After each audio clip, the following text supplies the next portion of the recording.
Privatise చేయాలి అని ప్రభుత్వం తీసుకున్న నిర్ణయం అనేది యావత్ రాష్ట్రాన్ని దిగ్భ్రాంతి గురిచేసింది. 2019 వరకు కూడా విద్యార్థులకు సరిపడా మెడికల్ సీట్స్ లేక పక్క రాష్ట్రాలకు వెళ్ళి లక్షలు ఖర్చు పెట్టి చదువుకున్నటువంటి పరిస్థితి.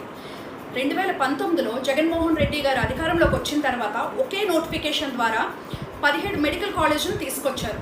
అందులో 7 మెడికల్ కాలేజీలు నిర్మించి ఈరోజు అడ్మిషన్స్ కూడా జరుగుతున్నాయి.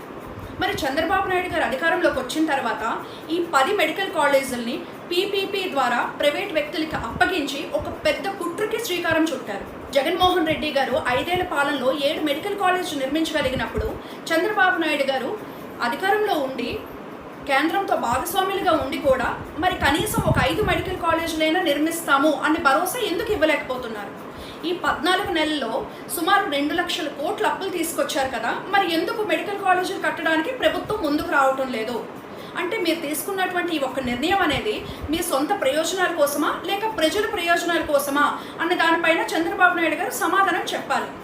అలాగే విద్యాశాఖ మంత్రిగా ఉన్న లోకేష్ గారు కూడా దీనిపైన సమాధానం చెప్పవలసిన అవసరం ఉంది. మీరు తీసుకున్నటువంటి ఈ ఒక్క తప్పుడు నిర్ణయం వల్ల కోట్లాది మంది పేద విద్యార్థులు దశాబ్దాల పాటు విద్యకు దూరమైనటువంటి పరిస్థితి ఏర్పడుతుంది.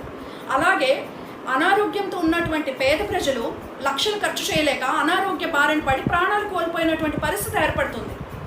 మీ నిర్ణయం వల్ల రాష్ట్రంలో ప్రజలకి మీరు ద్రోహం చేస్తున్నారు.